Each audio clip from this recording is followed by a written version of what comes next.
بينما تبذل جهود دولية لضمان أمن الملاحة، يقلب الحوثيون الطاولة بصواريخهم ومسيراتهم ضد السفن، حيث اشتعلت النيران بعدة سفن في عدة هجمات حصلت مؤخراً. الهجمات الحوثية ستستمر في الفترة المقبلة كما يؤكد قادة الميليشيا، ولن تقتصر الهجمات على البحر الأحمر، بل وصل تهديدهم إلى أبعد من ذلك. مسؤول كبير في ميليشيا الحوثي يقول إنهم قادرون على إغراق السفن والبوارج في البحر الأحمر وبحر العرب والبحر المتوسط.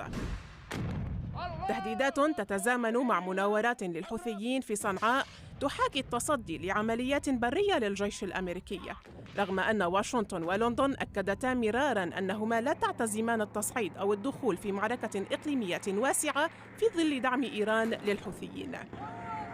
ووسط التأكيدات الغربية بأن الغارات الجوية على الحوثيين لم تسهم بالحد من هجماتهم، يؤكد رئيس المجلس الرئاسي في اليمن أن الضربات الأمريكية والبريطانية ليست الحل، مشدداً على ضرورة القضاء على قدراتهم العسكرية بشكل كامل، إضافة إلى الشراكة مع الحكومة الشرعية للسيطرة على هذه المناطق واستعادة مؤسسات الدولة.